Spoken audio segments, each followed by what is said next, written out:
زیر مطالعے رہنا چاہیے۔ اور جیسے الحمدللہ اللہ تعالیٰ نے ہمیں توفیق دی کہ ہم نے سیرت پہ ایک پورا 11 11 جو لیسنس تھے ان کا جو ہے وہ آپ کے سامنے پیش کیا تھا، مدنی دور اور مکی دور، آپ وسلم کی پیدائش سے لے کے آپ وسلم کی وفات تک۔ تو بہت سی چیزیں سیکھنے کو ملی۔ ایسے انشاءاللہ حدیث کا بھی کچھ نہ کچھ حصہ جو ہے ہم یہ لاتے رہیں گے۔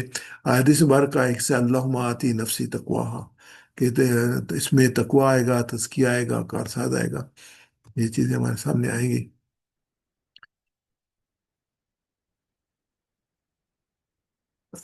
حدیث پاک ہے، حضرت زید بن راقم رضی اللہ تعالیٰ عنہ بیان کرتے ہیں کہ میں تمہیں اس طرح بیان کرتا ہوں جسے رسول اللہ صلی اللہ علیہ وسلم بیان فرمایا کرتے تھے۔ آپ دعا کیا کرتے تھے، اللہ کے رسول دعا کیا کرتے تھے، اللہم آت نفس تقواہا وزکیہا انت خیر من زکاہا انت ولیہا و مولاہا۔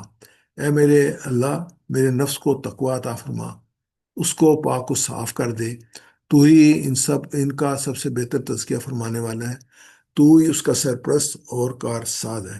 تو انشاءاللہ یہ تین تھے، دعائیں تھیں، جن میں سے ایک لیے، باقی انشاءاللہ آنے والے پروگرام میں آپ سمجھ لیں گے۔ اس میں ذکر الہی بھی ہے، دعا بھی ہے، توبہ بھی ہے۔ اس باب سے، دعاؤں کے باب سے، یہ سیدی مسلم کی حدیث ہے۔ تقواہا، اس میں زکیہا، اور پھر یہ ہے کہ مولاہا، یہ نفس جو ہے اس سے پہلے آتے ہیں نفسی تقوا، کہ نفس کو کہ تقوا زکی، اور کیوں کہ تو ولی ہوا و مولاہا۔ علامات نفس تقواہا زکیہ خیر من زکاہا۔ تقوا صرف عبادت کا نام نہیں بلکہ ایک جامع طرز زندگی ہے۔ یہ بڑا امپورٹنٹ چیز ہے کہ جو ہمارا ماحول ہے، ہمارے رویے ہیں، ہمارا کلچر ہے، وہ اس میں تبدیل ہو۔ یہ زندگی کا پورا ماحول اس میں اللہم آت نفس تقواہا زکیہا انت خیر من زکاہا انت ولیہا مولاہا، اس میں نفس کو تقوی عطا فرما، اور جس میں اللہ کی اطاعت، برائی سے اجتناب، خیر کی طرف پیش قدمی شامل ہے۔ تقوی وہ روشنی ہے جو دل میں پیدا ہو کر کردار کو بدل دیتی ہے۔ آگے انشاءاللہ ہم ڈیٹیل میں دیکھیں گے تقوی ہے کیا، اور عملی زندگی میں تقوی کو مرکزی مقصد بنایا جائے۔ اللہ سے تقوی کی دعا مانگنا اصل کامیابی کا راز ہے، کیونکہ وہی دلوں کو پاک اور مضبوط کرنے والا ہے۔ یہ یاد ہے کہ یہ دعا ہمیں اللہ کے رسول صلی اللہ علیہ وسلم نے سکھائی ہے، اور آپ صلی اللہ علیہ وسلم یہ دعا مانگا کرتے تھے۔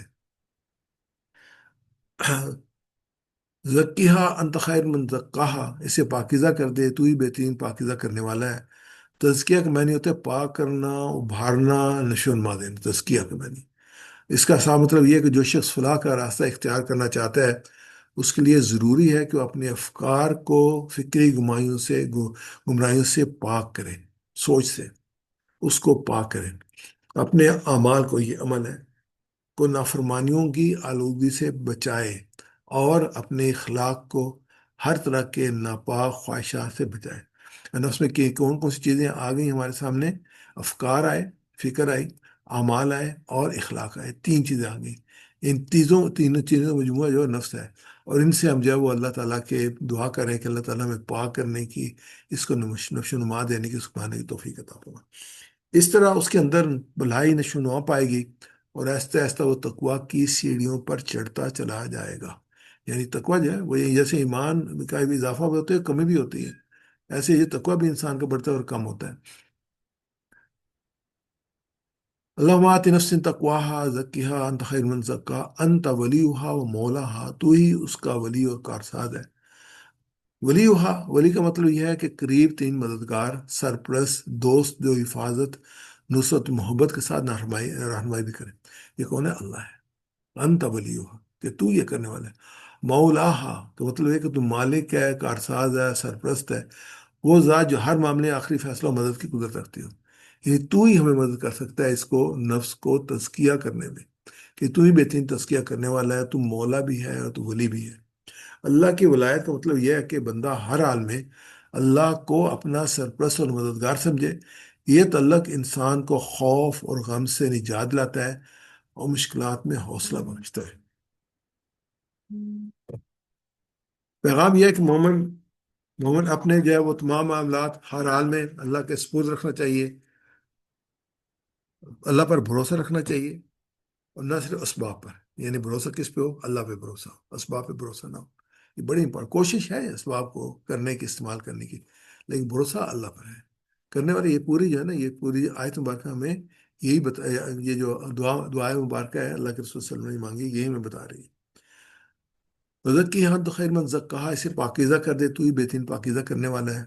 اصل تزکیہ اللہ ہی کے ہاتھ میں ہے، انسان اپنی کوشش کرتا ہے مگر کامیابی اللہ کی مدد سے ملتی ہے۔ تزکیہ کا مطلب نفس کی گندگی، خواہشات کی غلامی، برے اخلاق کا دور کر کے دل کو صاف کرنا ہے، دل کو صاف کرنا ہے۔ پیغام یہ ہے کہ روحانی اور اخلاقی تربیت کے لیے اللہ کی مدد ضروری ہے، اور اس کو کبھی بغیر کوشش ادھوری، اس کے بغیر کوشش ادھوری رہتی ہے۔ نفس کی اصلاح، اخلاق کی بلندی کے لیے اللہ سے مدد مانگی جائے۔ دوبارہ میں اس کو آپ کے سامنے پیش کرنا چاہوں گا۔ اصل تزکیہ اللہ کے ہاتھ میں ہے، انسان انسان اپنی کوشش کرتا ہے مگر کامیابی اللہ کی مدد سے ملتی ہے۔ تزکیہ کا مطلب نفس کی گندگی، خواہشات کی غلامی، برے اخلاق کو دور کر کے دل کو صاف کرنا ہے۔ روحانی اور اخلاقی تربیت کے لیے اللہ کی مدد ضروری ہے، اس کے بغیر کوشش ادھوری رہتی ہے۔ نفس کی اصلاح اور اخلاق کی بلندی کے لیے اللہ سے مدد مانگی جائے۔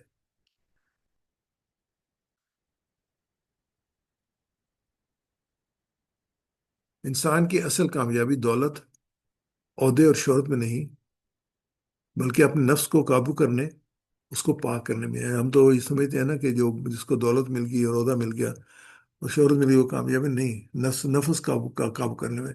اللہ رب العزت کا ارشاد ہے سورہ شمس کی، فَأَلْهَمَهَا فَجُورَهَا وَتَقْوَاهَا، پھر اس کی بدی اور اس کی پرہیزگاری اس پر اعلان کر دی۔ قد افلح من زکاها، بے شک وہ کامیاب ہوا جس نے اپنے نفس کو پاک کیا۔ وقد خواب من دساہا، اور ناکام ہوا جس نے اسے گناہوں میں ڈبو دیا۔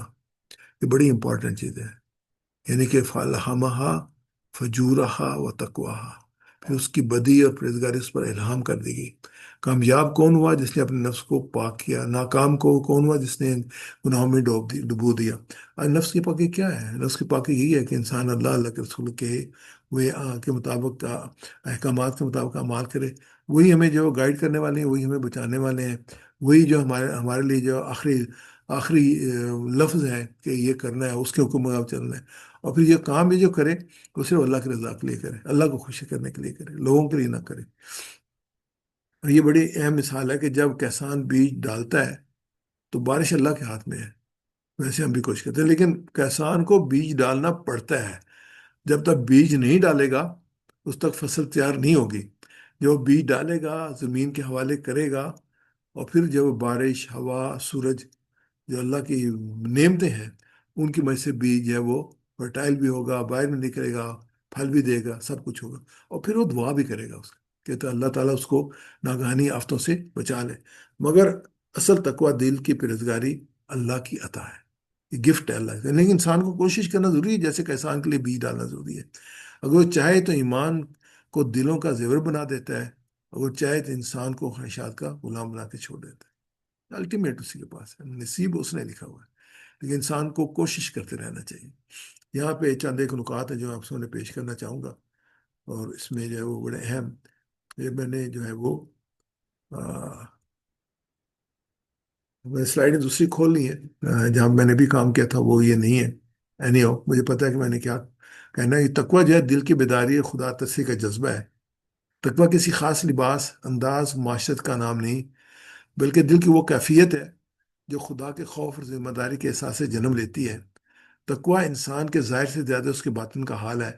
یہ دل میں جاگزی ہونے والی بیداری ہے جو ہر لمحے اللہ کی نگرانی کا احساس دلاتی ہے۔ یہ انسان کو یاد دلاتی ہے کہ دنیا عارضی امتحان گاہ ہے، جہاں ہر لمحے ایک سوال ہے اور ہر عمل کا ایک جواب ہے۔ متقی شخص جانتا ہے کہ اس کی عمر، صلاحیتیں، وسائل، تعلقات سب امتحان کا حصہ ہیں۔ جب یہ شعور بیدار ہوتا ہے تو انسان خود بخود محتاط، منصف اور دیانتدار ہو جاتا ہے۔ تقویٰ آدمی کے اندر پیدا ہونے والی وہ روشنی ہے جو ظاہری عبادتوں کو حقیقی روح دیتی ہے۔ یہ مولانا مودودی رحمۃ اللہ کی کتاب ہے اسلامی اخلاقیات پہ کی، تو اس سے جو ہے وہ تقویٰ کا ایک چیپٹر تھا، اس سے چند ایک چیزیں میں نے لی تھی۔ تقویٰ کا محور جو ہے وہ خدا خوف اور احساس عبودیت ہے۔ اور اس میں یہ حقیقی تقوی اکثر پیدا ہوتا ہے جب انسان یہ سمجھ لے کہ وہ آزاد نہیں ہے بلکہ خالق کے سامنے جواب دہ ہے۔ خوف خدا انسان کو ظلم، فریب، بے انصافی سے روکنے والی پوشیدہ قوت بن جاتا ہے۔ یہ خوف منفی نہیں بلکہ مثبت ہے۔ یہ انسان کو گناہ سے روکتا ہے، نیکی طرف کھینچتا ہے۔ ابدیت کا شعور بندے کو عاجزی سکھاتا ہے اور اپنی طاقتوں اور کامیابیوں کو اللہ کی عطا سمجھتا ہے۔ جب بندہ خود کو خادم الہی سمجھنے لگے تو اس کی زندگی میں توازن، سکون اور طہارت پیدا ہوتی ہے۔ تربیتی نکات ہیں کہ ہر فیصلہ لینے سے پہلے اللہ کی رضا کا خیال کریں، غرور، خود پسندی کو ابدیت کے اس شعور سے ختم کریں، اپنی کامیابیوں کو اللہ کی رحمت سمجھیں نہ کہ اپنی کامیابی کو اس پر فخر کریں۔ اب تقوی دو قسم کے ہیں، مولانا نے بڑا کیٹیگرائز کیا ہے۔ ایک حقیقی تقوی ہے، دوسرا مصنوعی طبقہ ہے۔ تو ظاہری دینداری اگر دل میں کی بیداری سے خالی ہو تو تقوی نہیں بلکہ نمائشی مذہبیت ہے۔ اور یہی وجہ ہے کہ مولانا کے بہت خلاف ہیں جو علماء حضرات ہیں نا، انہوں نے ایسی ایسی باتیں اپنی کتابوں میں لکھی ہیں۔ بعض لوگ تقوی کو چند ظاہری آداب اور لباس تک محدود کر دیتے ہیں، ان کی عبادت و اخلاق میں ہم آہنگی نہیں ہوتی، ایک پہلو نورانی یا دوسرا غافل۔ ایسے لوگ چھوٹی چھوٹی باتوں پر شدت اختیار کرتے ہیں مگر بڑے بڑے گناہوں کو معمولی سمجھتے ہیں۔ حضرت عیسیٰ کی علیہ السلام کی تمثیل کے مطابق مچھر چھانٹتے چھانٹتے ہیں اور اونٹ نگل جاتے ہیں، یعنی جو ذیات پر سختی مگر رسولوں پر نرمی۔ حقیقی تقویٰ وہ ہے جو دل کی گہرائیوں میں خدائے خوف اور اخلاص سے پیدا پیدا کرے، نہ کہ صرف ظاہر میں تقدس۔ اپنے دین کو ظاہر سے زیادہ باطن میں زندہ کریں، عبادت کے ساتھ اخلاق کو لازمی جز سمجھیں، ظاہری مذہبیت کے بجائے باطنی خلوص کی جستجو کریں۔ مصنوعی تقویٰ وہ ہے جو ضمیر کی بیداری کے بجائے ظاہری فہرستوں اور رسموں پر قائم ہو۔ ایک شخص نیکی اور گناہ کو صرف ایک چیک لسٹ کی صورت میں دیکھتا ہے کہ ان گناہوں سے بچتا ہے جو فہرست میں درج ہیں، مگر دل کے گناہوں سے غافل رہتا ہے۔ اس کے نزدیک تقویٰ کی بنیاد معاشرتی تاثر ہے، نہ کہ خدا کی رضا۔ اس کی دینداری ناپ تول کے قابل ہے مگر روح سے خالی ہے۔ عبادات کو فہرست سے نہیں، فہرست سے نہیں، تعلق الہی سے سمجھ کر کریں۔ اپنی ضمیر کی آواز سننا سیکھیں، صرف فتووں پر انحصار نہ کریں۔ نیکی کی روح کو سمجھنے کی کوشش کریں، نہ کہ صرف ظاہری سانچے پر۔ آئیے ہم جو ہے وہ ختم کرتے ہیں اس کو اس آیت مبارک سے، اور اس میں جو ہے وہ اللہ تعالیٰ ہمیں تقویٰ اور تزکیہ کی دولت عطا فرمائے، ہمیں ان بندوں میں شامل کرے جن کے بارے میں اللہ نے فرمایا ان اکرمکم عند اللہ اتقاکم۔ اللہ کے نزدیک سب سے عزت والا وہ ہے جو سب سے زیادہ متقی ہے۔ وآخر دعوانا ان الحمد للہ رب العالمین۔ جزاک اللہ خیر جی۔ کوئی سوال ہو تو آپ ڈیفینیٹلی کر سکتے ہیں، کوئی کمنٹس ہو تو آپ دے سکتے ہیں۔ ڈاکٹر صاحب السلام